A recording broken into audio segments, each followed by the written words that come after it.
coming to you from the island of Manhattan. I'm Wolf, and this is Arcanaignition. The moon is full tonight, and I'm gonna read some tarot. My question this evening is from Birdy, and Birdy wants to know, what ancestral weight am I carrying around that I am not aware of?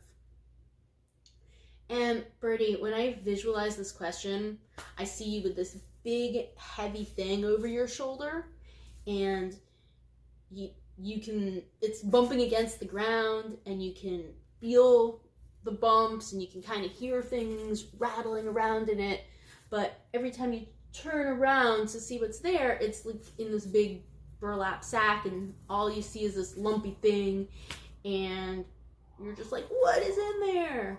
If I knew it was in there, I would know how to deal with it. Sunlight is the best disinfectant. So that's how I'm envisioning you right now with your ancestral weight.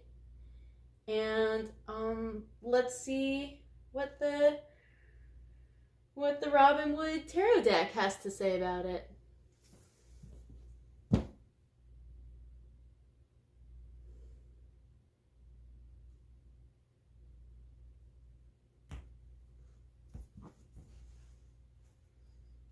The first card that I'm pulling for you, Queen of Swords. Queen of Swords is the stone cold bitch of the tarot. Queen of Swords doesn't give a fuck who she offends or whether she's saying things gently. Queen of Swords is there to cut away all bullshit. Queen of Swords is a refreshing breath of fresh air in a world where a lot of us are ashamed or trying to hide what we think. Queen of Swords is not afraid to use her brains in public.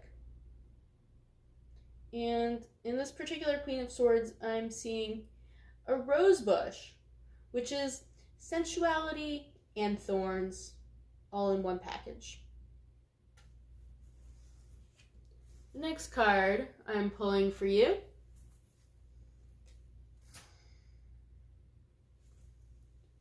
Six of Pentacles.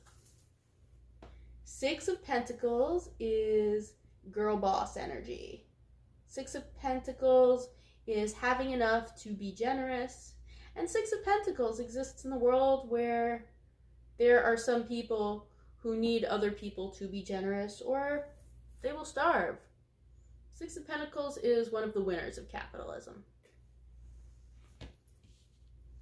And the last card I'm pulling for you,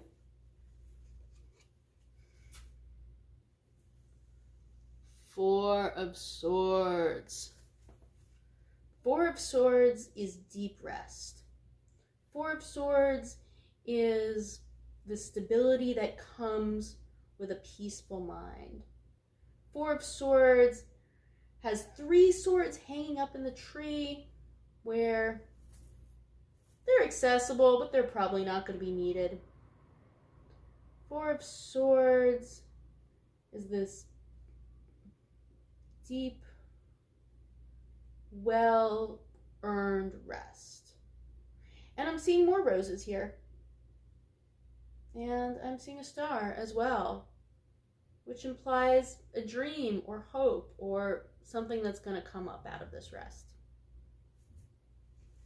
So let's look at your cards all together and see if they can give us information about what ancestral weight you're carrying around that you are not aware of.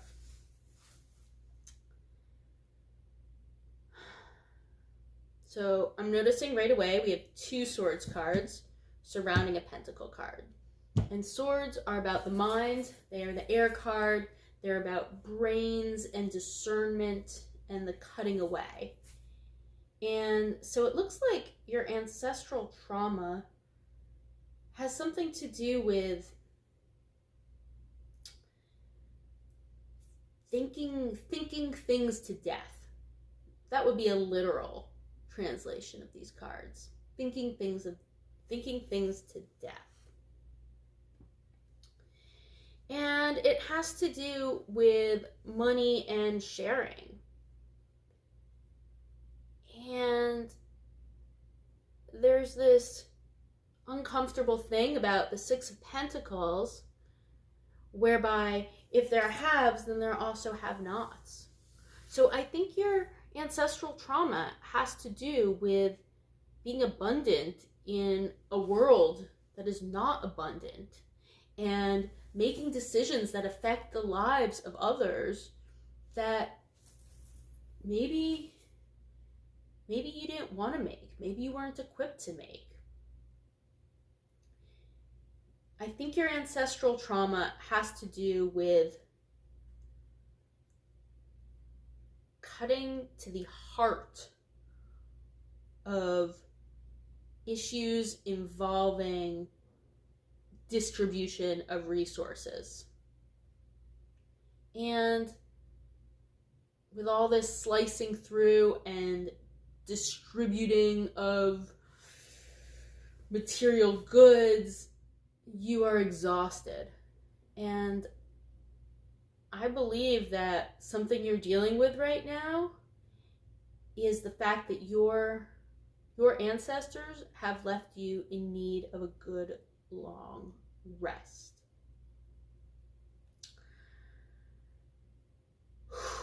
Wow, that is a very confusing thing to think about. And quite frankly, the whole idea of ancestral trauma is kind of confusing for me to think about.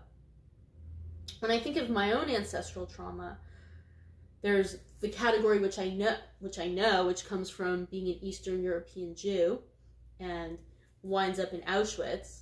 And then there's this whole category of assumed traumas, which is just existing in a body, means that we have ancestors who were raped and ancestors who were rapists, and that DNA combined and made some human that made another human that eventually made me. So there's that tangled up, implied, assumed ancestral trauma.